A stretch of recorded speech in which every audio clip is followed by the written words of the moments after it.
अस्सलाम वालेकुम everyone, this is your host doctor Ramsha Munawwar. और एक मैंने वीडियो बनाई थी लास्ट वीक में जिस पे काफ़ी सारे लाइक्स आए थे और काफ़ी सारे व्यूज़ भी थे उसके, जो कि इस बारे में थी कि अगर आपके ऑपरेशन हो चुके हैं और आप नॉर्मल डिलीवरी करवाना चाहते हैं तो क्या रिस्क हैं, क्या फ़ायदे हैं, क्या नुकसानात हैं और किस हिसाब से आप उसको लेके चल सकते हैं। एक बहुत इम्पॉर्टेंट चीज़ थी जो कि मैं बताना शायद भूल गई होंगी या मेरे माइंड से निकल गया। वो ये बात थी कि जो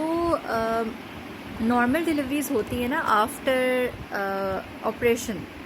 उसमें एक बहुत बड़ा रिस्क, मैंने जिस तरह आपको बताया कि यूट्रस रप्चर हो जाती है। दूसरा ये है कि इसका ये भी रिस्क बहुत बड़ा है कि अगर आप एक दफ़ा डिलीवरी करवा रहे हैं ना नॉर्मल ऑपरेशन के बाद, तो इसमें कुछ ऐसे कॉम्प्लिकेशंस हो जाते हैं जिसकी वजह से अगली जो प्रेगनेंसी है ना उसमें ऑपरेशन के भी चांसेस बढ़ सकते हैं। ठीक है, कहने का मकसद ये है कि फॉर एग्जांपल अगर एक मेरे पास पेशेंट आती है और पहले उसके 2 ऑपरेशन हो चुके हैं, थर्ड उसने मेरे पास अगर कराया नॉर्मल डिलीवरी कराते हुए कुछ ऐसी कॉम्प्लिकेशंस हो जाती हैं, जैसे कि आपकी जो स्कार है,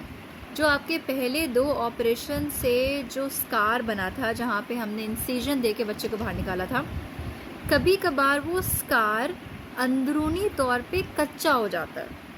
ठीक है, अंदरूनी तौर पे कच्चा होने के बाद उसकी इलास्टिसिटी कम हो जाती है, उसकी जो स्ट्रेंथ है, उसकी जो ताकत है वो कम हो जाती है। ठीक है, जिसकी वजह से होता क्या है, होता ये है कि अगली दफ़ा जैसे जैसे आपकी प्रेगनेंसी में आपके बच्चेदानी का साइज़ बढ़ रहा होता है, आपका वो स्कार रप्चर भी हो जाता है और आपकी प्रेगनेंसी में भी कॉम्प्लिकेशंस आ सकती हैं, जिसकी वजह से अगला बच्चा आपका ऑपरेशन होने के चांसेस बढ़ सकते हैं। ठीक है, दूसरी बात ये, अगर तो आपकी pregnancy through out normal delivery, operation के बाद नॉर्मल डिलीवरी आपने कराया, वी बैक कराया और आपकी प्रेगनेंसी सारी थ्रू आउट हेल्दी रही है, ठीक है, फिर हम सेकेंड वी बैक के भी चांसेस ले सकते हैं। बट ये है कि उस पर अगेन आपके जो रिस्क एंड बेनिफिट्स हैं वो आपके सेम वही रहेंगे। रिस्क में हमने यूट्राइन रप्चर को बहुत ज़्यादा क्लोजली मॉनिटर करना होता है। यूट्राइन रप्चर के पेशेंट्स बहुत क्रिटिकल हो जाते हैं। बहुत दफ़ा ऐसा होता है कि सेक्शन करते हुए मुझे ये फील होता है कि जैसे जैसे मैं आहिस्ता आहिस्ता इंसिजन करके अंदर जाती हूँ तो बेबी पूरा यूट्रस से बाहर आके एमनियोटिक बैग, जो बच्चेदानी का जो जो बैग होता है, पानी की थैली होती है, उसके अंदर पड़ा होता है, लेकिन वो पेट में पड़ा होता है। वो बच्चेदानी इतनी बुरी तरीके से रप्चर हो चुकी होती है कि बच्चा पूरा आपका बाहर एब्डोमिनल कैविटी में चला जाता है। तो ये कुछ सिचुएशंस हैं जिनको आपको मद्देनज़र रखते हुए ही प्लान करना होगा अगर आप नेक्स्ट बेबी अपना नॉर्मल करवाना चाह रहे हैं ऑपरेशन के बाद। ठीक है, मैं अपने पेशेंट्स को ये गाइड करती हूँ कि बच्चों के बीच में जो वक्फा है ना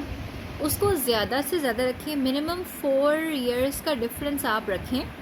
ताकि आपकी प्रेगनेंसी सेफ़ एंड साउंड गुजरे और आपके पास इतना टाइम हो कि आपका यूट्रस और आपकी बॉडी प्रॉपर तरीके से रिकवर हो सके, ताकि उसके बाद ही आप नेक्स्ट डिलीवरी के लिए अपने आप को प्रिपेयर करें।